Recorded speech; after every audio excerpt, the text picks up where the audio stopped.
Welcome to everyone. Welcome to our participants and panelists. Welcome to what is the fourth in our series of global salons on critical topics this year. In the last 2 months, February, March, in the last couple of months, we've had fantastic cross-disciplinary, cross-regional perspectives on some key topics. We've talked about future cities, democratic challenges and change, and inequality and social justice. And we're very excited for this conversation this morning on migrations and mobilities.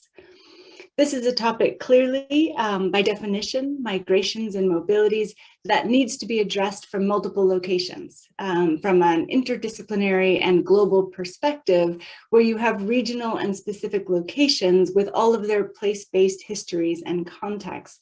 So we're really pleased to have panelists here today from our global hub partners across the world. The global hubs are Cornell University's strategic partners in various locations around the world, partners with whom we're building educational, research, and engagement exchanges in order to address some of the most challenging and some of the most important, and in some cases, some of the most exciting questions in front of us. So thank you to everyone for organizing and participating, and thank you to Rachel Riedel and the Einaudi team for hosting these salons. Thank you, Wendy. Thanks to all of our participants and panelists for being here to help us start this conversation, which we very much hope is a continuing one. And thank you to our audience members for being here. We hope that you will share your questions and ideas, your reactions, your own research links and projects in the Q&A function. We will use those questions and inputs to further the conversation after we've gone through each of our panelists' introductions, in order to really allow the engagement of our audience and also to be able to build upon going forward after the salon. So please don't hesitate to use that as a springboard for the potentials of collaboration that you in the audience might see as well. I want to be very brief because we have so much to cover today, but I want to just briefly explain the charge that we've given each of our panelists, which is to do 3 things today. First is to briefly introduce themselves and their work. Second is to share information from across their universities so that we have a sense of how things might connect, centers and projects and possibilities for collaboration. And then third is to engage in a kind of thought project around what is the future research agenda of this topic? What are the cutting edge questions? Where are we going? What is the space around which we would be excited to collaborate? So that I hope will be very inspiring for all of us and also surely point out how much work we yet have to do. So with that, I want to start out with our first panelist, Shannon Gleeson from Cornell University. Thank you, Shannon.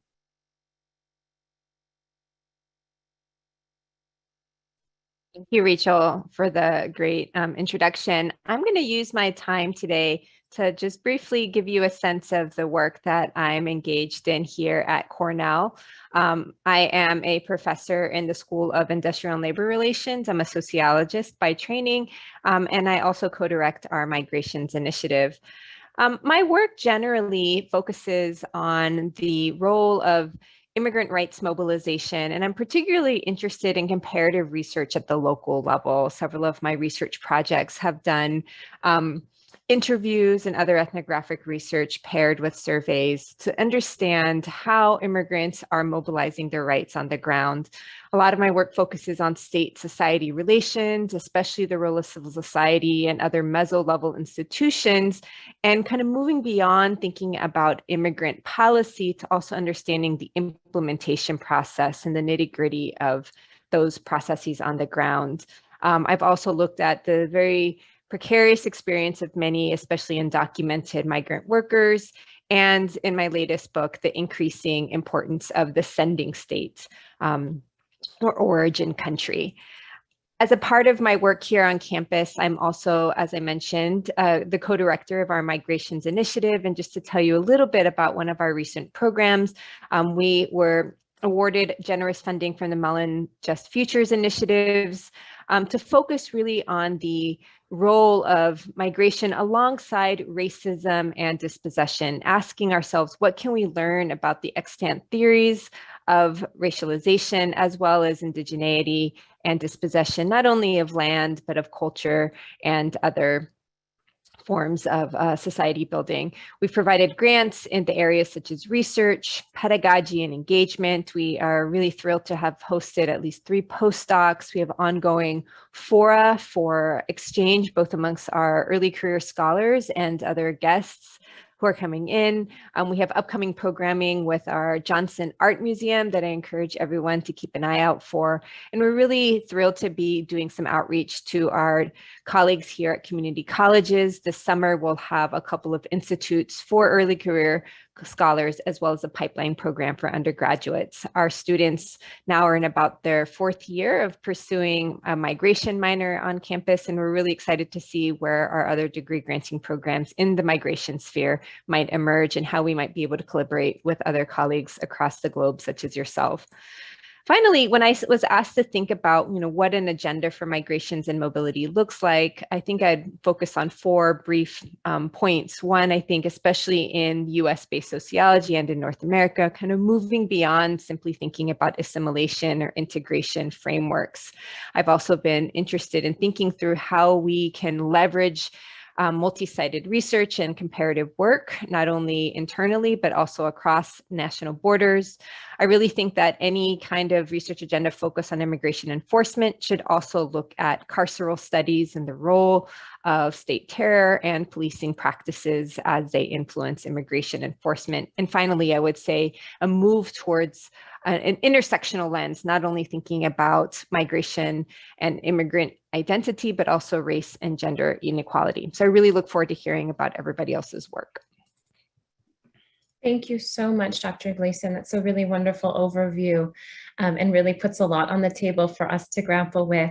Next, we'll have Dr. Liani Ansems-de-Vries from King's College London. Thank you so much for inviting me. Yes, it's me, and Helen is here too. She's now 4 months old. Right, so yes, I'm a reader in international politics at King's College London, and I'm also the chair of the Migration Research Group and the co-director of the King's Sanctuary Programme.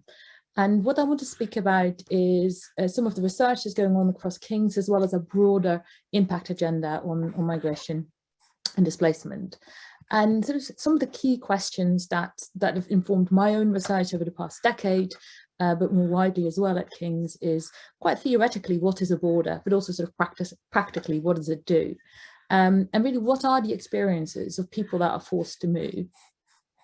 And then finally, in response to that, like, how can we develop safe and legal pathways for people that are forcibly displaced? And we're especially interested at the moment in education-led pathways through universities. My own research has been geographically located in Southeast Asia and Europe. Other King's researchers focus on other parts of the world, really across the globe. So if we go back to the question of what a border is not just a territorial line or a geographical location, but a technique of governance, right? Often takes place outside state territory, so through visa regime, for instance, as well as dispersed throughout society. And that means that borders are often very violent, that are designed to be violent. And one of the things I've done is develop the notion of a politics of exhaustion in the context of this misnamed European refugee crisis, to really capture both governmental practices to make migrants' lives difficult, but also the kind of lived experience of being subjected to the kind of border violence. And the notion of sort of an intersectional analysis that was brought forward in the previous presentation, I think, is really important there as well.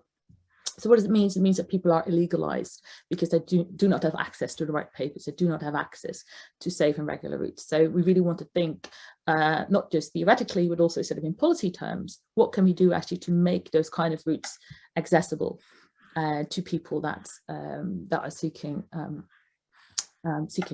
safety. So this is what we've been doing at King's, sort of in research-wise, but also through the King's Sanctuary Programme, and that's sort of been the King's response to the issue of forced displacement worldwide. And we have a number of projects, for instance, in the Middle East and elsewhere as well. So foundation programs for students to enter higher education. And we've also become the first university in the UK to resettle a refugee family, so from the Syrian war to the UK, and sort of create this kind of educational pathway. And the eldest daughter will start a degree at King's in September, which is fantastic. And now what we now want to do, we're now sort of trying to encourage and support other universities to also do this. And currently we're working on that in relation to Ukraine, to create a safe legal pathway for education. For those students. So in terms of our future research, and collaborative efforts, I would say really thinking about legal pathways and safe pathways globally would be the first point. And secondly, thinking about border violence and migrant experiences intersectionally. And I would go further and just speak about race and gender, but also ableism, because that really is, I think, a key point that's often missed. So that's where I'd be interested in going. Thanks very much.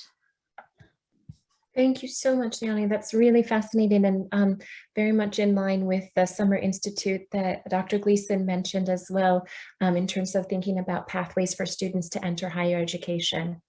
Next, we'll go to Dr. Joseph Kofi-Tay from University of Ghana. Thank you so much. So I am the director of the Center for Migration Studies at the University of Ghana.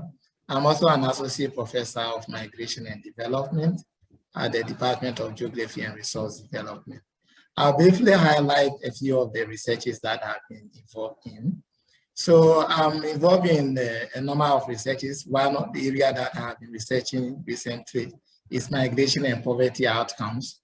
I was part of the Migrating Out of Poverty, and since then we've been working on understanding the circumstances under which migration can be used as a strategy to move out of poverty.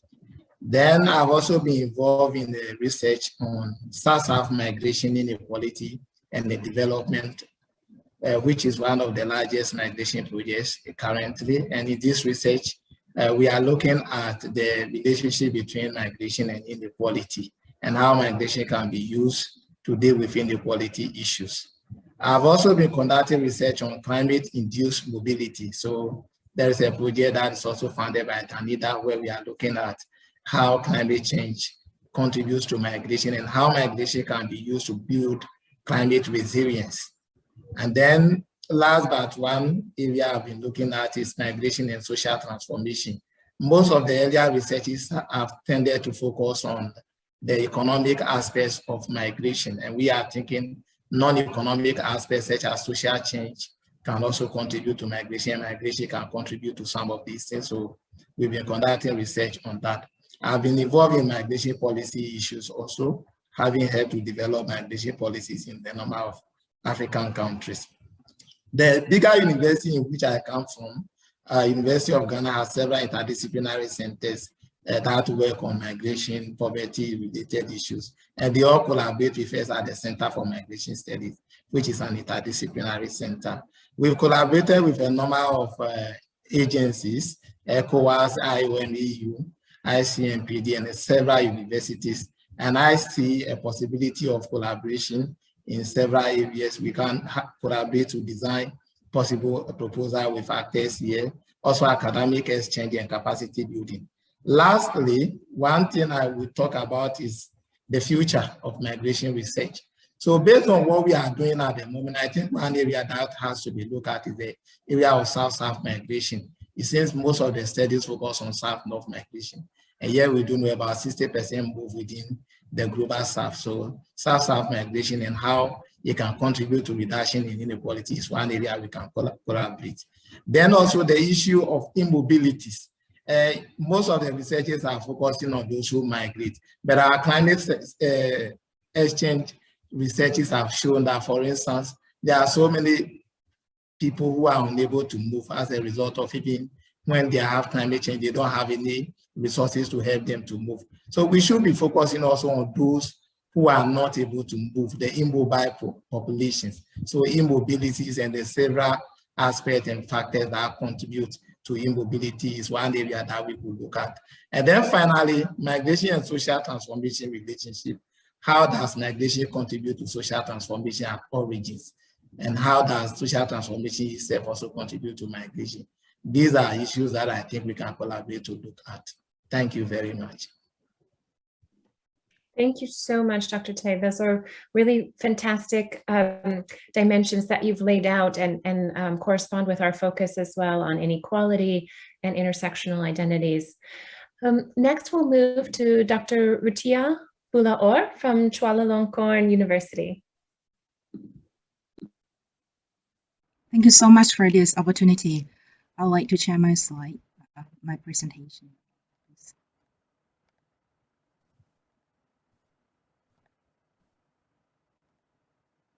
Okay, first of all, I'd like to introduce myself and my own work.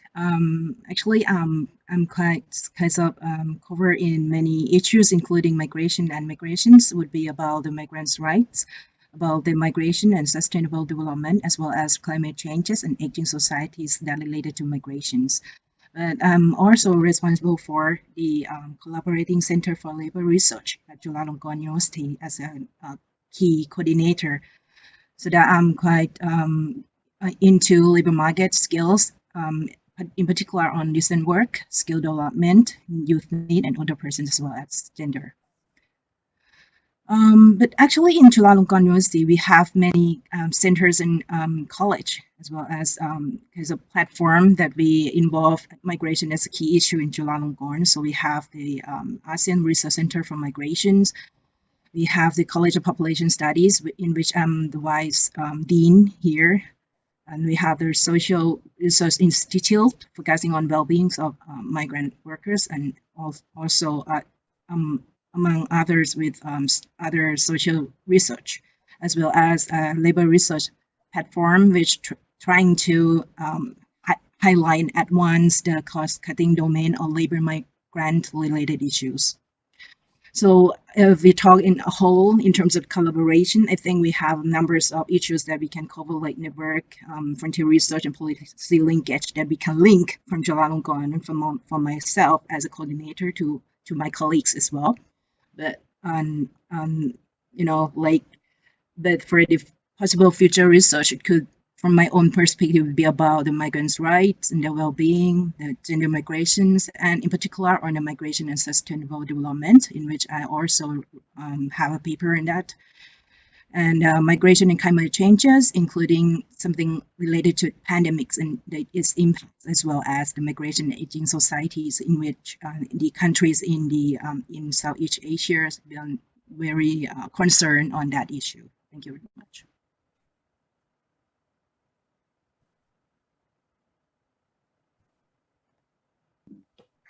Thank you so much, Dr. Bulaor. Those are really fantastic points that you make. And I just want to connect the point that you made on migration and aging societies.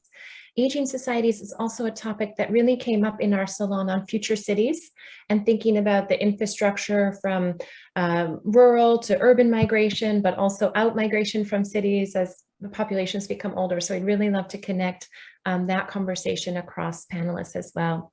Next, we'll go to Dr. Kristen Davalos from Universidad San Francisco de Quito.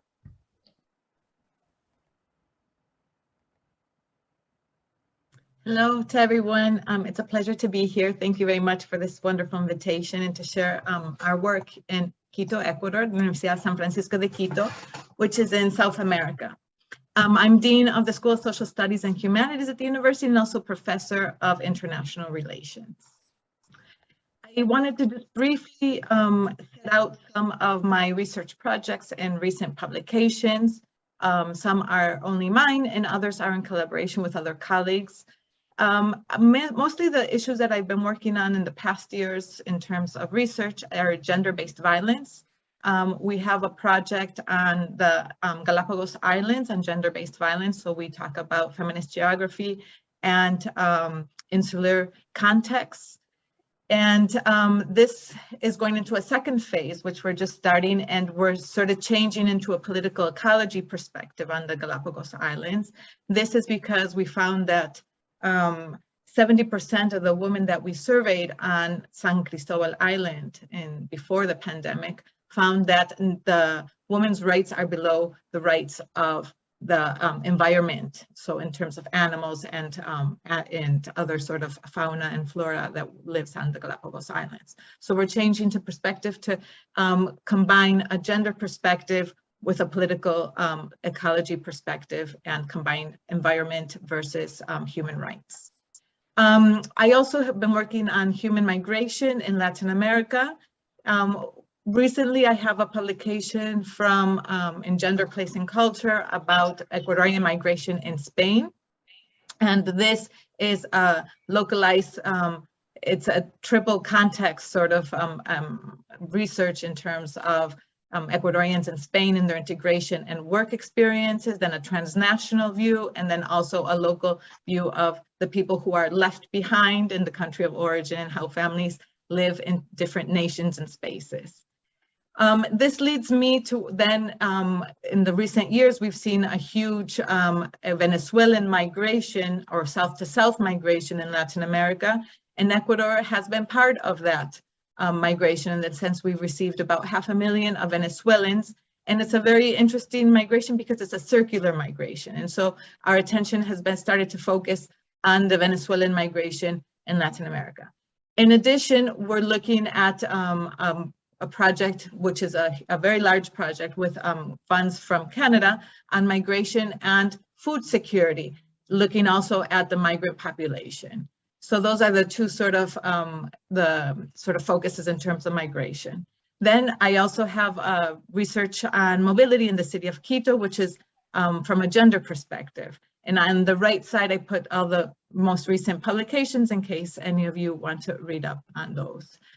Then we saw with our colleagues that we've been working on these issues of gender migration. We thought that there's a very important need to institutionalize these issues in our country and in our university.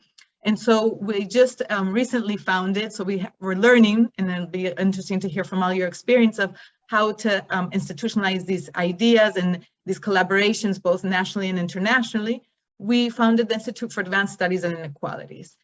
Here you can see our mission and objective, and we're working mostly on gender, territory, human mobility, political ecology, and ancestral knowledge, and always from a global south perspective, a critical perspective using decolonial methodologies. At the bottom, I put a QR in case you want to go directly to our webpage. And I just wanted to briefly show you who is working, collaborating with me recently. Cheryl Martins, she's the director, and then Sofia Saragozin, she's in charge of gender and territory for the Institute. I'm third, my picture Kristen, and I'm working on human mobility. And Antonia Carcelin, who's participated in other of these hubs, is working on as a coordinator of oral histories. And there you have our emails in case anyone wants to email or contact us. We have we're looking to collaborate. We're looking for to work jointly, internationally and locally. Then the final, leading to the final question to wrap up quickly, I just sort of want to echo what my other colleagues from the Global South have been mentioning. It's very important to produce research from the Global South, the South to South migration, because most of the research has been from South to North. So we're learning a lot about these new sort of migrations, not new, but sort of seeing different nuances in terms of the migration South to South.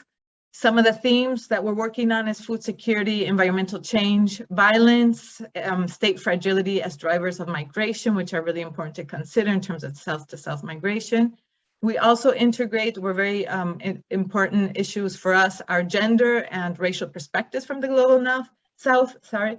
And when I speak of gender, I'm not only talking about a female perspective, but we're trying to also integrate sexual diversity and masculinities into our conversations. And also the links of migration to the development processes of our countries. That's something that we're lacking, and that's very important. And finally, how to enter the public debates. This is something that we public policy and how to integrate all these issues of gender, race, and migration and food insecurity into the public debates is something that we really need to work on in Latin America. Thank you very much. This is my email in case anyone wants to collaborate and contact me in the future. Thank you very much.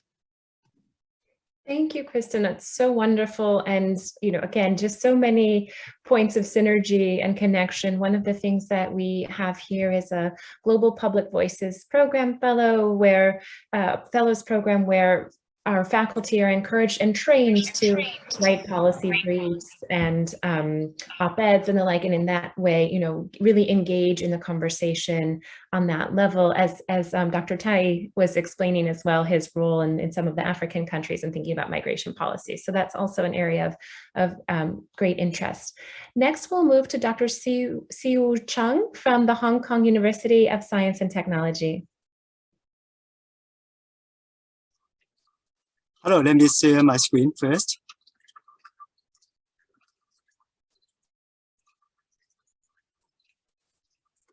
I'm so happy to be here. Wonderful opportunity for sharing. Let me see. This is my slide here. Okay. I'm an anthropology by training, affiliated with the Division of Humanities at the Hong Kong University of Science and Technology. I'm also the Vice Director of Associate Director of the South China Center, South China Research Center.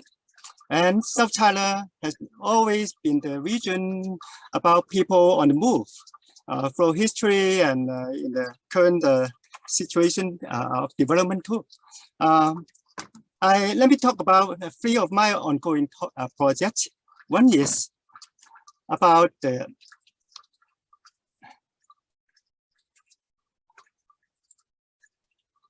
Miao people, the ethnic group being running all the way freeing the Chinese empire during its expansion. And I mainly focus on their narratives about the historical migration.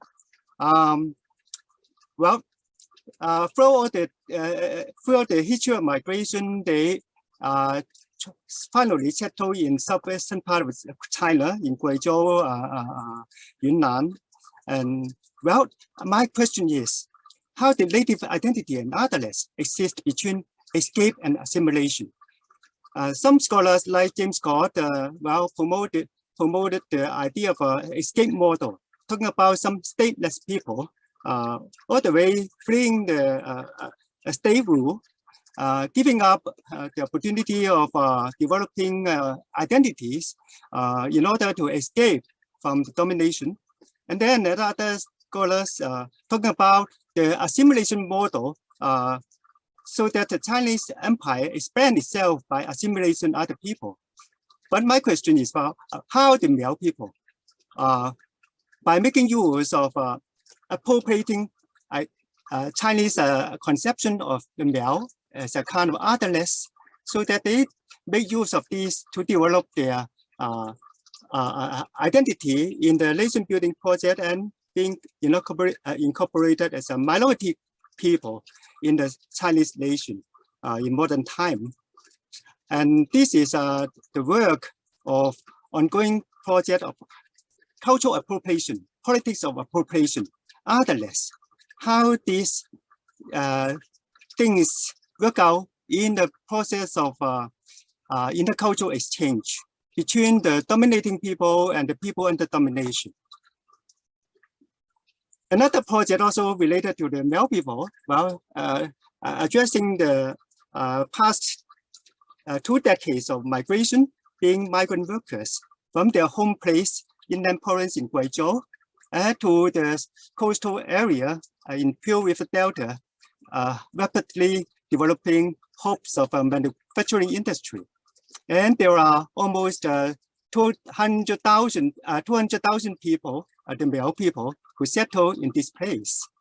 And then my investigation is about how they form their migrant association and the role of migrant association in establishing social level linkage among themselves, and then institutional embeddedness with the host society.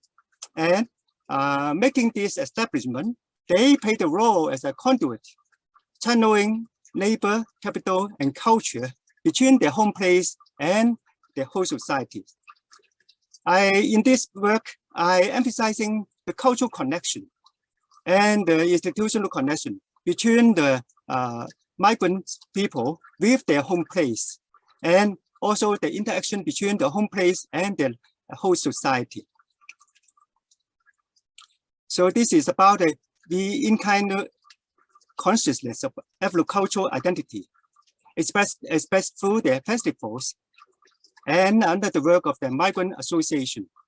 And so this tells about how festivals build their network linkage, institutional embeddedness, and so that they can play the role of the conduit to channel labor, capital, and culture.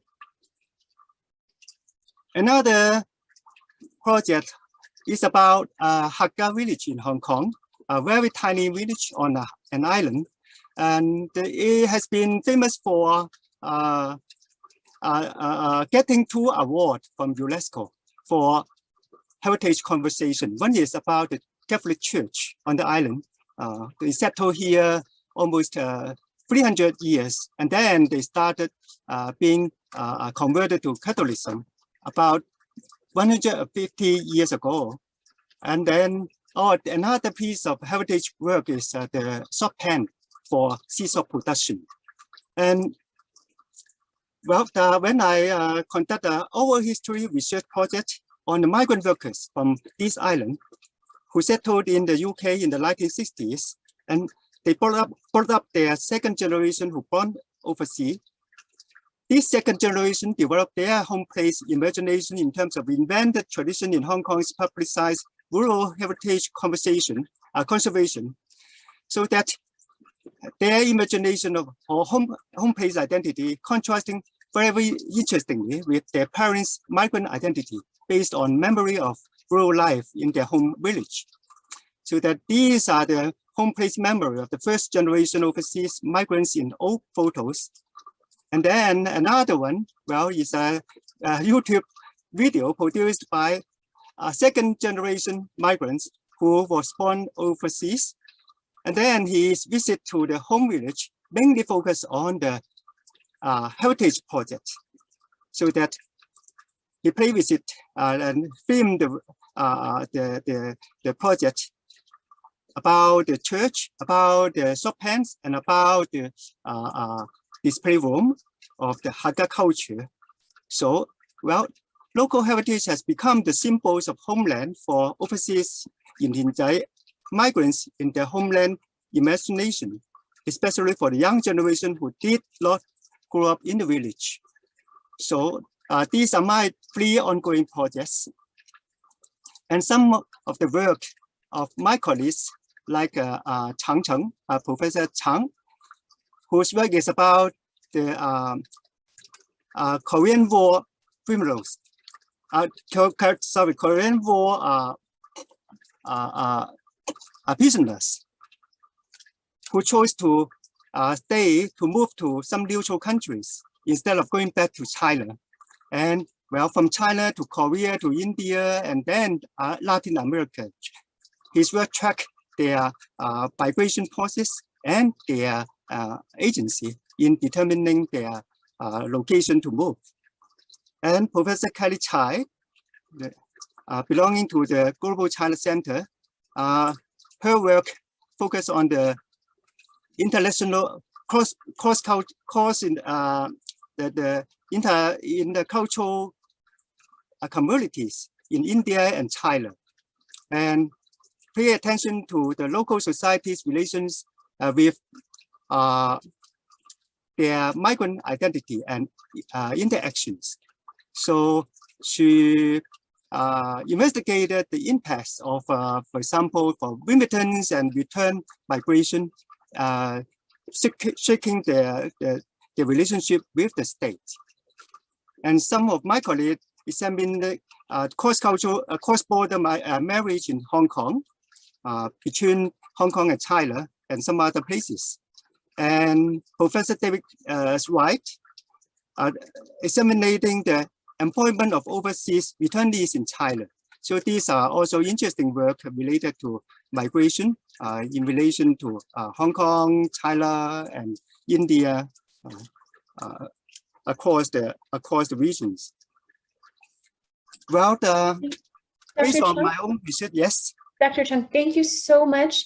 Thank you for that. And I think there are many connections between these works and the climate, mobility, and labor connections that our other panelists have made. We'll also distribute all of the slides so that we have a chance to share their future research ideas as well. And please bring those back into the Q&A.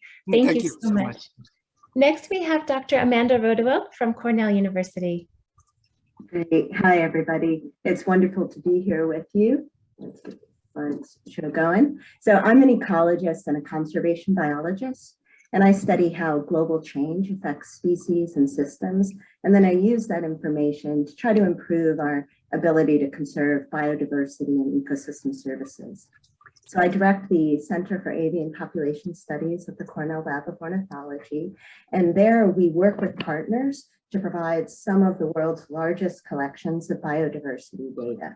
And we produce those data assets using citizen science and also innovative technologies like weather radar and bioacoustic monitoring, and then move them into action through our science, our partnerships, and our outreach and education programs. So to give you some examples of the kinds of data I'm talking about, I can show you this example here. It's an animation of the migration of the barn swallow over the course of a year. So we're able to take our over 1 billion observations of birds that have been submitted by citizen scientists around the world to eBird, our platform, and we can model the distribution and abundance of birds at weekly intervals, like you see here. So obviously this is really useful if we're studying birds, but it's also helpful to look at how bird migration might connect to other aspects of human health and well-being, as well as using this for conservation. Here I'm showing two other kinds of data we use. So on the left, you're seeing an animation that shows bird migration on the night of October 3rd of this last fall. We're able to produce that using weather radar, and then we can extract information about birds. So that information, of course, good for studying birds, but it also can be used to do things like reduce collisions with birds, with buildings, or with aircrafts, or other ways they might act as vectors of disease. On the right, you're looking at an example of our bioacoustic data and how we can use that, in this case, to track individual movements of animals. So whales you can see in the small dots and ships in the larger ones. And so, overall, I think although these data resources make possible lots of exciting ecological studies, they also really open the doors to some exciting interdisciplinary work that we're very interested to pursue, with colleagues around the world and global hub partners. And those kinds of questions might include how the movements of birds can affect food security via how they affect crops, or how the bird-based ecotourism and the distribution of birds might affect revenue streams to rural livelihoods, how we can use migration information to reduce collisions between aircraft and birds, and even understanding too how birds might be acting as vectors of disease for other animals. So we'd be really happy to explore these and other kinds of questions with our Global Hub partners. Thanks a lot for tuning in today. Thank you so much, Dr. Rodewald. Fantastic. Next, we'll go to Dipanshu Moham from Jindal Global University. Hi, this is wonderful. I'll get started right away, just with a few minutes in hand. I'm here to talk a little bit about a methodological and a pedagogical experiment that we've sort of got into over the last couple of years. My training is an economic historian, but I've been working on issues around development studies for a while. And what we've been trying to do is inculcate or incubate a culture of trying to visually use anthropological tools to archive the field work that we have been doing. Now, which touches upon areas of migration and mobility studies, but what we've been largely doing is been trying to narrativize livelihoods of what we call as floating worker populations, largely those working in the informal, unorganized sector, different communities, and I'll come to which communities we have specifically worked on. But the effort has been largely as a concentrated objective has been to study the invisibilization of work amongst vulnerable groups over a period of time. Now, what is the conceptual sort of contribution that we're trying to aim at is to develop what would be considered as an inclusive framework to understanding issues around urban informality, but they're not concentrated only to urban areas. As Rachel pointed out earlier, there's a triangulated geography of rural, semi-urban, urban areas where you're looking at people moving from across these areas. So what Visual Storyboard does is that we produce what you would consider as different photo, video essays to try bringing out narratives and communications of the voices of respondents, rather than not just restrict to research papers or journal articles, which is as important as they are, sometimes do not change the lives of the communities we are engaging with. These are some of the research questions I put out there, but as the presentation will be shared, I think you'll get a deeper insight on the kind of interventions we've been trying to look at. We've very closely worked on Karl Polanyi's concept of embeddedness and tried to study it in context to craft, ethnic participation of the role of sociocultural profile of communities and their economic livelihood. But in the questions around migration, we're trying to look at motivations that make communities mobile. Why are men and women and different members of other gendered group communities moving so often as they are? And despite the pandemic, which caused a huge crisis back in India, which has a largely informal workforce, how has this affected their own lives and livelihoods? We're also looking at questions of intra-household gender relations for identified communities, and there's a lot of work that has come out, which has been published now, that one can get a sense. What I've tried to do is just give you a very quick snapshot of a few studies we've recently completed. And the idea, as I said, was initially to just document and get a sense of what these communities are experiencing with a basic insight into their intra and inter-household circumstances. But the axes of research that have emerged from the work that we did have given us an idea about looking at issues of deunionization, asymmetric gendered power relations, and weakening worker agency. Now, all of this may be a core center in the field of development economics, but when you look at the intersectionality and the application of that, I think there's a lot of scope to be done. This is just to give you a sense of a community we work with. This is a 500,000 migrant worker based, located at the Delhi-Gurgaon border in the north, the capital of India. Largely uncovered. There's hardly any research that has been done there because it's a very difficult area to navigate. The communities there are staying in sort of subhuman conditions, but have created their own informal solidarity networks and have tried to make a living over a period of time. There are issues of housing, rental arrangements that we've tried to study. We're still doing that. It takes a while, but last 2 years we've been trying to work in this area. There are a lot of issues around class, access to basic amenities, which we have figured that are closely concentrated with where you work and where is that where people stay. And this has a lot to do where, in terms of gendered power relations, access to drinking water and sanitation facilities is an important factor. So just some images that will give you a sense of the nature of work. These are water meters. So there's no state presence of providing access to water as close as to the national capital region. This was a study which focused on daily wage workers. And I very quickly want to scan through some of the images where we are looking at the role and relevance of informal labor markets, places where workers come, travel 4 hours a day in the morning, and they try to look for a job, largely in the construction area, on an ad hoc, informal contract on a daily wage. Most of them are largely men, but there are stories of women that we've tried to articulate in the video essays that have come out. Particularly, this issue was important in COVID, the pandemic-induced lockdown.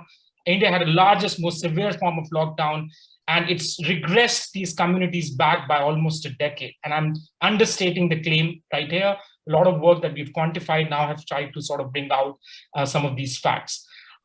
Children, women have definitely been affected, but if you look at nomadic communities, those working in the circus, hand-cut steel workers, we've looked at all of these communities over a period of time. Finally, the degrees of embeddedness of craft with the way in which textile workers operate, those we may brand and commercialize in export houses, but the tragedy is of the workers who are engaged in the craft and the sort of desperate situations that they've been working in. So we've tried to look at different kinds of craft substance, largely in the state of Rajasthan, within Jaipur. Most of this craft is largely produced by women and has almost 85% of household women working in producing the craft. Finally, just the communities we have been working on, from street vendors to sex workers in red light districts to ethnic minorities. Dr. Chang's presentation was fascinating because we worked with the Cham community in Cambodia, which is also an area that we've tried to collaborate our work. Issue is funding. Resources is a big problem, but we've tried to sort of do some pilot studies in those areas. There were right-affected victims whose testimonies we also got, which closely brought out into the issues of migration over a period of time. Finally, just to tell, for those who are attending this deliberation, we're very keen to build collaborative partnerships. We want to develop more cross-border case studies. We have an exceptionally dedicated team of students. This is largely student-led initiative, has very few faculty members involved, but it's students not just from one university, around 5 or 6 universities that we have represented, and they're working on this. So with that, I'll close. Thank you. Thank you so much. We love to see the student engagement and thinking about how we can integrate them into our teams as well, which is absolutely critical to, I'm sure, all of the centers that we're representing in the work that we're talking about here. Next, we'll go to Dr. Eunice Imasiku from University of Zambia. Thank you very much. Is it good morning, good afternoon to everyone, or is it, and perhaps others, it's good evening. Yeah, as has been mentioned, I'm Eunice Imasiku and a lecturer at the Department of Geography and Environmental Studies at the University of Zambia. And currently I'm heading the department. So in most cases, I teach courses that cover topics related to migration, courses such as GES 4165, which looks at migration, refugees, and environment, and also GES 5142, which looks at population dynamics and development. So I have discovered that as I teach these courses, there are certain topics that are interesting, though we haven't done so much research on migration, but at least I have had an opportunity of supervising undergraduate projects dealing with refugee-related issues such as the enviro and economic impact of refugee settlements on the host community. And at the moment, I'm supervising one student who is working on the migration, conflict, and climate change nexus. So looking at the fact that we have a number of people migrating currently globally, that is, we are seeing an unprecedented number, or is it levels of migrants? We see that with such huge numbers of migrants, then we need to consider their health, and perhaps it is no wonder that migrant health has been recognized as a global public health priority. And this is one of those areas that we hope to work on with colleagues around here. As I was preparing for this, we had a chat with colleagues in the Department of Population Studies in the School of Humanities and Social Studies, as social sciences, and also the colleagues from the Department of Health, Police and Management in the School of Public Health, and also those in the Department of Health Promotion and Education. So looking at the discussions that we had, we identified that migration and health could be one of those topics which we can research on, so as to just see how this link between the two works out, because we realize that migrants are exposed to a number of issues that may have an impact on their health even as they migrate. Now I also discovered that actually our colleagues from the Department of Health Promotion and Education in the School of Public Health are trying to look at issues to do with the development of COVID-19 intervention strategies that will work for commercial sex workers and truck drivers in border towns of Zambia, as well as responsive sexual and reproductive health rights services for mobile commercial sex workers. So these are some of the themes which we can work together with and be able to see how best we can move forward this research agenda of migration and mobilities. So I think those are some of the issues that we can do. So for now, we haven't done so much perhaps in the area of migration when we look at the components of population change, in that fertility issues and mortality seem to have taken a leading role, but we are hoping to start collaborating with others. And I think this Salon is one of those, is a starting point for us. And we're hoping that with others who have made their presentations here, we could collaborate and see how best we can move this research agenda forward. Thank you. Thank you so much, Dr. Imako. I'm excited for another panelist who's coming, Dr. Gunisha Kaur, in a minute to connect on the health topics, as well as, there's so much conversation here amongst all of you around gender and really important. Next, we'll go to Dr. Richard Moll at the University College of London.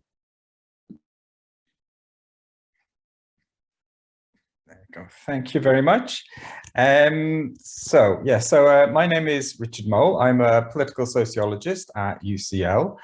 My research on migration and mobility analyzes the experiences of LGBTQ migrants and asylum seekers, looking at their specific sort of motivations and sort of problems.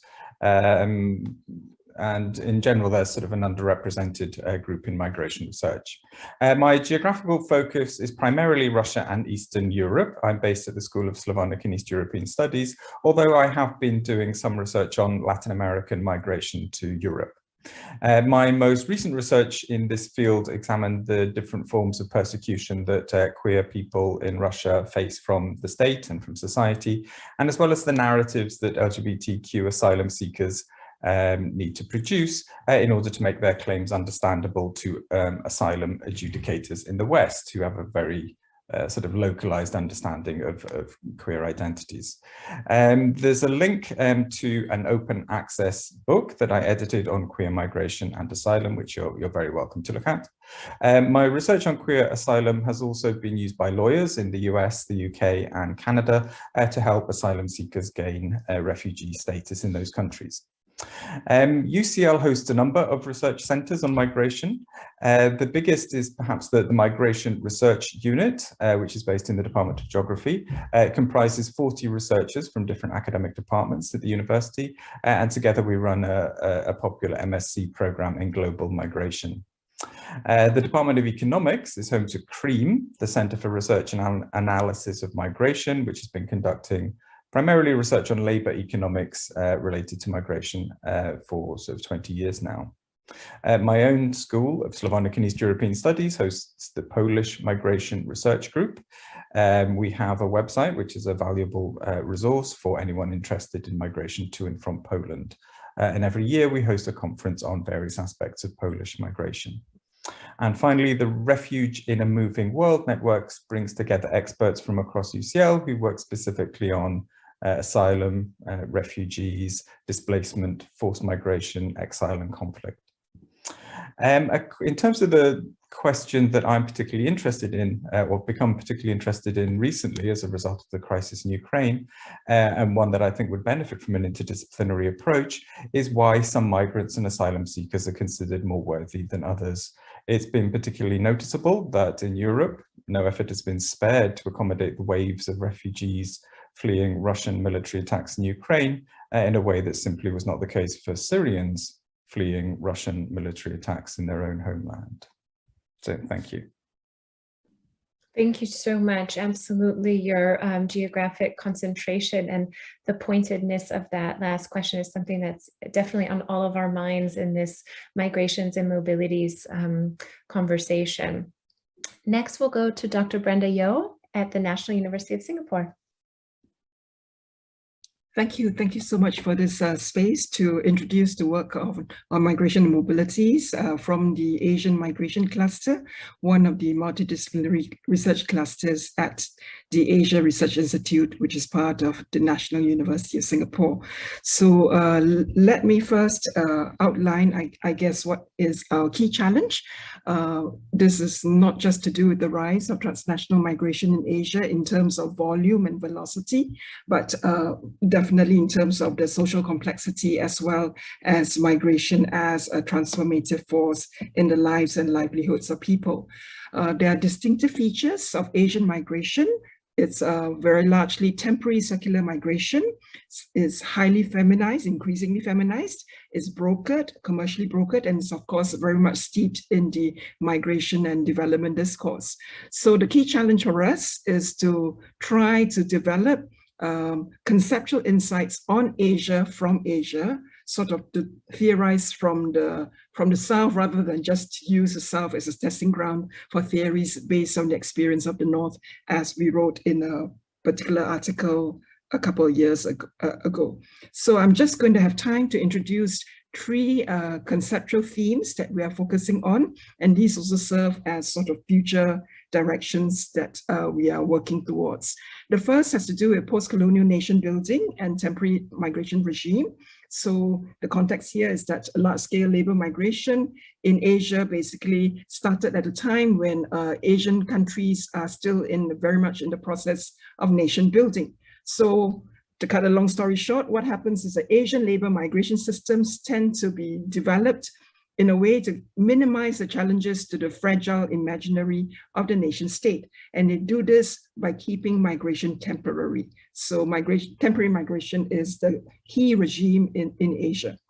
So the kinds of projects and questions that we look at are threefold. One, we are interested in linking enforced transience and what we call permanent temporariness to migrant precarity, stigmatization, the diminished access to social protection, and very importantly, the lack of pathways to residency and citizenship.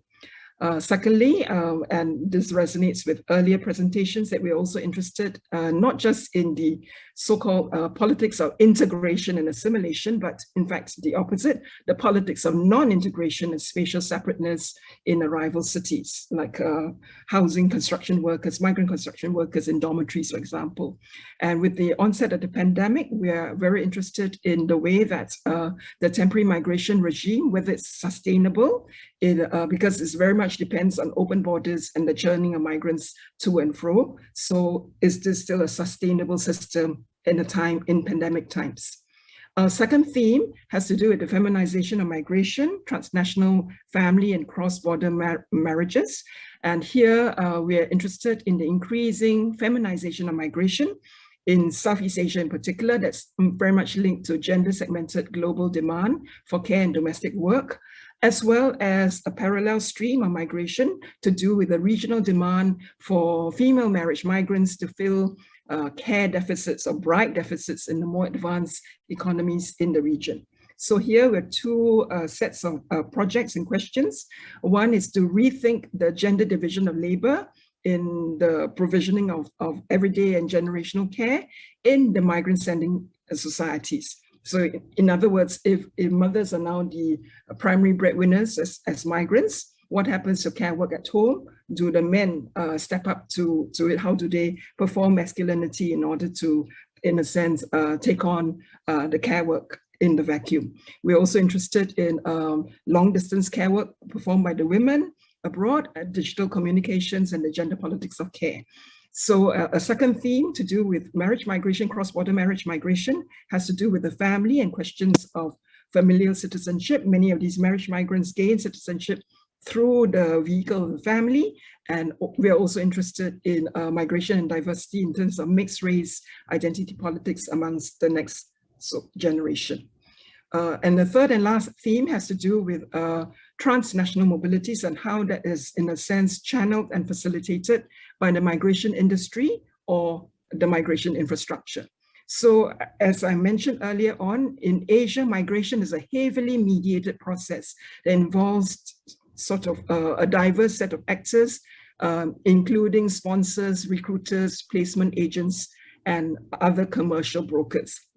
So this perspective shifts attention to those who move migrants rather than just the migrants themselves. Of course, it's important to look at migrant agency, but the thinking here is that we also need to look at the sort of broader infrastructures that makes mobility possible, and therefore, in a sense, help us understand how migrant mobility is constituted, how it's channeled, how it's constrained.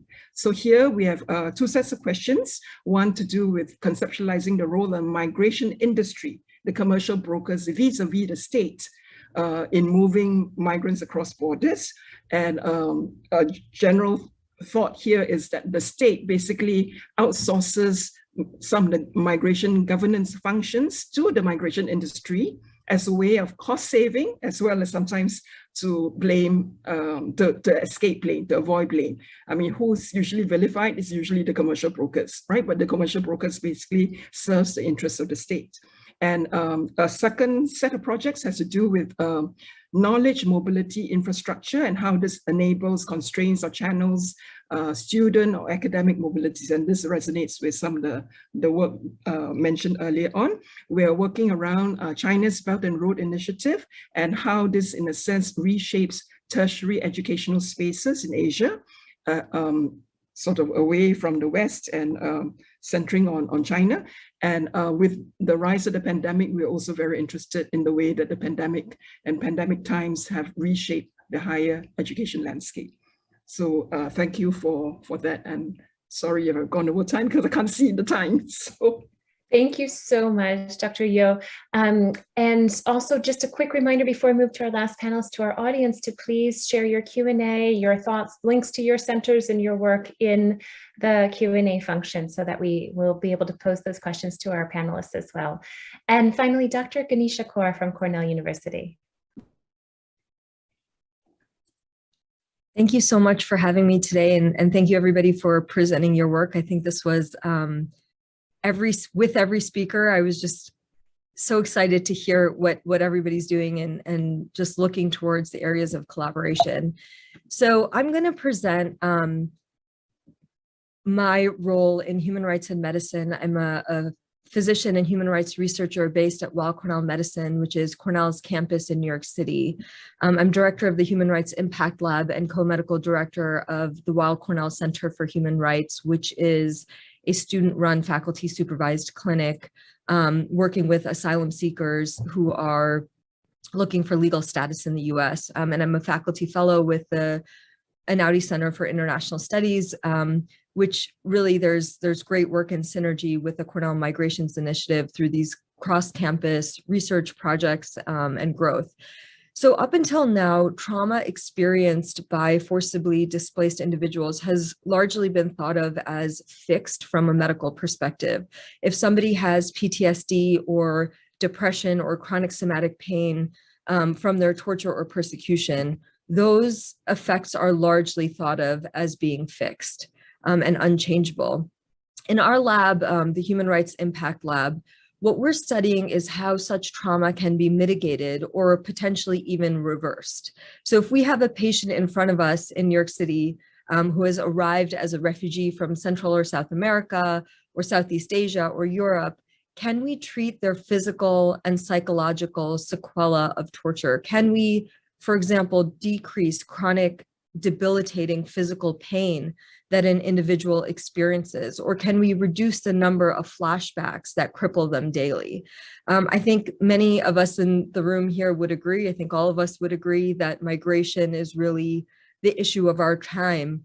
But the approach in most countries has been to sort of ignore and hope that the problem of migrants coming into new countries will go away, that borders and walls will protect status quo as it is. And I think what we're seeing is that people are coming, climate change is increasing those flows.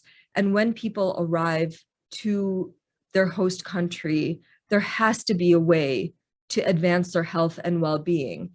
And to investigate how this trauma can be reversed, our lab has taken an approach that expands beyond clinical research. In the expands to the medical legal realm, to digital technologies, and even to omics. So we're taking sort of a very unique and innovative approach within medicine.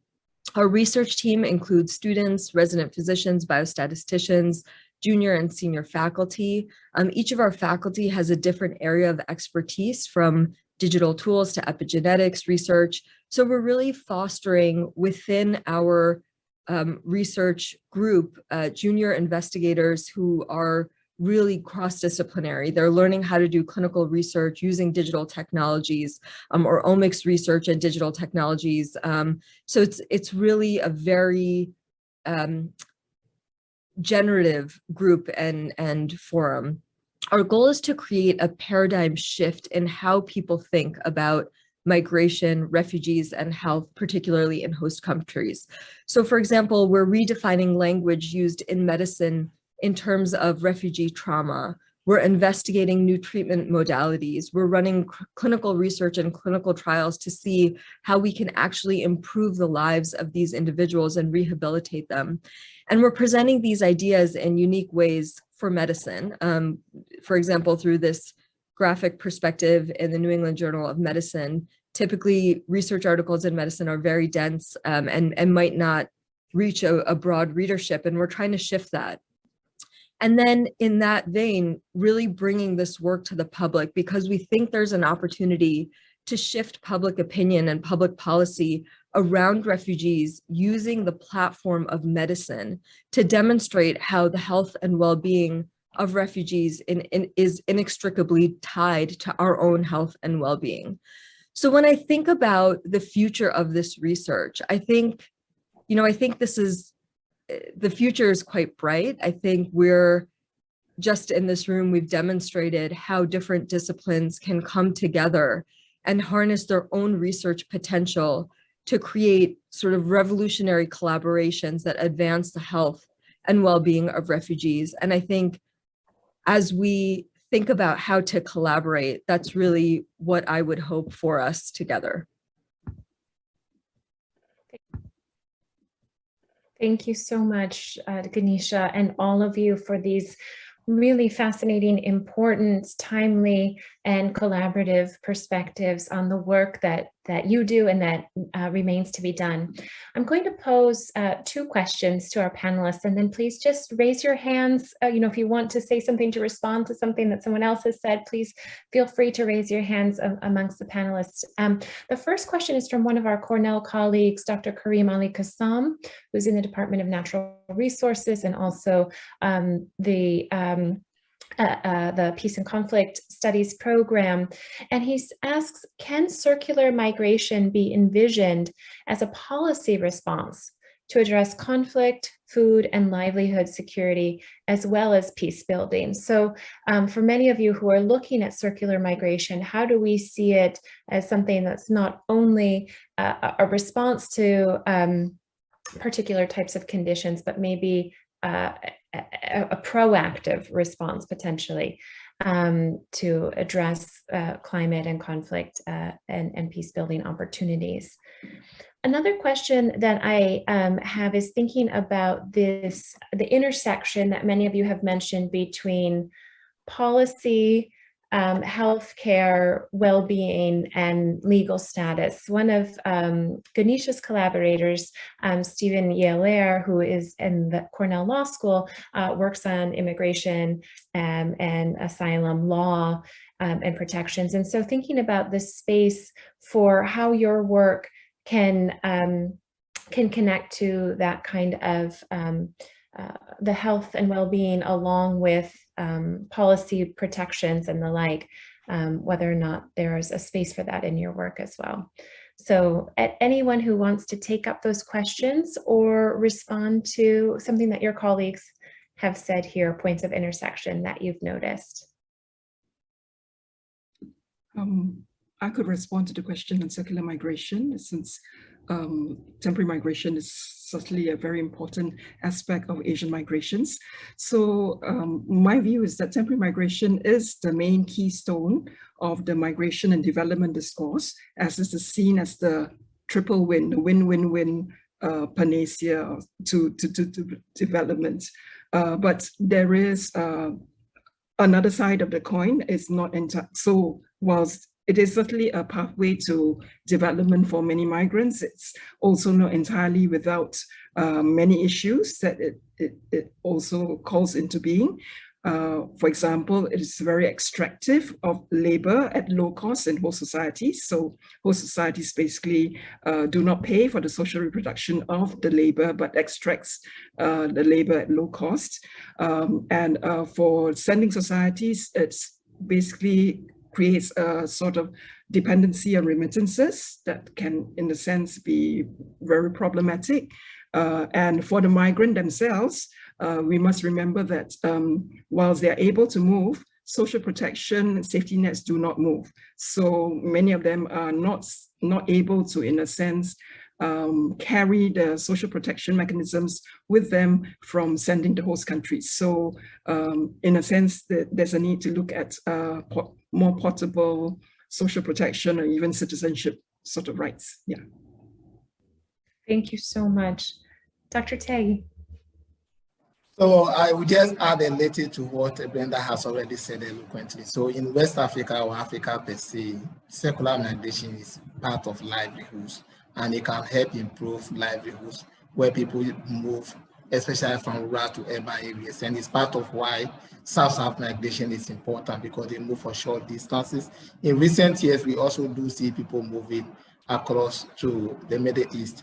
And the issues that Brenda has already talked about, what I think is really important is for governments to facilitate some of these flows and to ensure that like social security portability and other issues are addressed in circular migration agreements between countries, and also giving information to the would-be migrants. Protection issues are discussed with the migrants. I think those are policy issues that we will need to address if we want to ensure that it is useful to improving livelihoods. Thank you.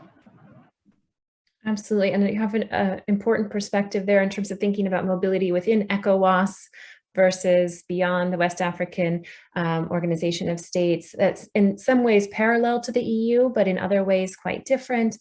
So the regional perspectives in those bodies are very important to think about neighboring migrations as well across these kind of, as one of our panelists said, borders as a violent frontiers of state construction. I want to go to Dipanshu as well, and then to Kristen. No, I mean, see, more than looking at, so the questions of legality and largely concerned of those with respect to access to basic amenities. I think that is something which we've been trying to look at.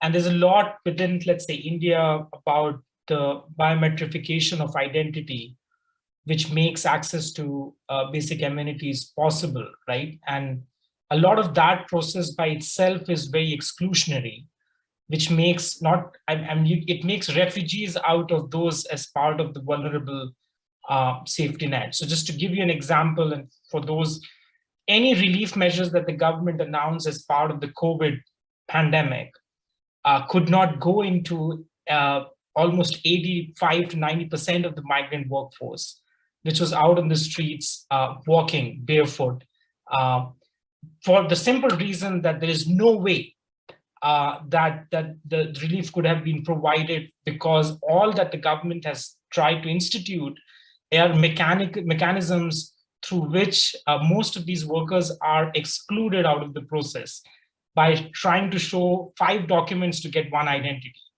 And that's a big, big concern at this point of time. So I hope that through cross-border studies, we can build a more strong and robust policy advocacy network. And I think one of the ways that we've seen it's worked is media publications really help, but visual coverage has got us into the foot door of many. If you show a video of 4 or 5 narratives coming out, but you have to keep the integrity of the work and the scholarship, I think it really helps sort of take the conversation forward to some of the issues. In fact, I mean, the Rohingya case, I think most of you would know about, of the refugees crisis in Bangladesh. So we're trying very hard right now to get a sense of the refugee camps of Rohingya community in Assam, which most people are not aware about, but there are thousands present. So just on this. Thank you so much. And Kristen. Yes, thank you. I just wanted to echo and agree with my colleagues in terms of the concepts that they were mentioning that are very important in terms of circular migration, and that I found similarities or bridges with Latin America. I'm thinking here about the Venezuelan migration, which is a migration which is highly mobile. And I'm speaking about mobility between countries across the continent, walking in groups with families, children, women, men, and they walk from Venezuela to Colombia, down to Ecuador, Peru, Chile, and they move back up after some time in Chile. They move back up to Peru, they settle in Peru for a while, go back up to Ecuador. And this sort of mobility, I think, is very distinct from other mobilities that you find in developed nations. So I think it's interesting to talk about that particularity that we see now in Latin America and other areas of the Global South.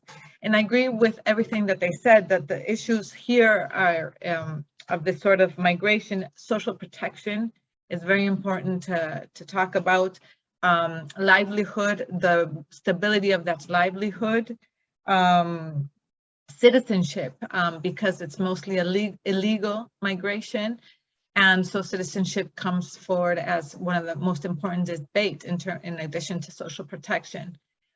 I think one of the most challenging issues here, and I go back to public policy, is the lack of coordination that we find among countries when we talk about this sort of circular mobility, but across borders, across nations. And I think it's particularly challenging for Latin America in this sense, because there are different laws in each country that they move through, and the challenges change from country to country. And so there's a lack of coordination in terms of public policy to help this mobility and bring forward these questions in terms of social protection, legality, employment, family reunification, or dignified family life. And so all those questions are brought forward, but within, I think, the context of a lack of coordination in terms of public policy within the government. So migration governance also comes into to dialogue here with the circular migration. Thank you very much. Those are fantastic points to close with, and really charts the agenda ahead, as all of you have done in your individual presentations. But really, we see that there's so much room for this research, for these topics to be communicated effectively, and the need to address in a very interdisciplinary and intersectional way. The attention here to gender is quite clear across age cohorts, across nationalities, and marginalized populations within countries. And so we thank you all so much for your contributions. We look forward to continuing the conversation. We'll have different channels and mediums for that to continue. And please stay tuned for our next gathering. Thank you all so much.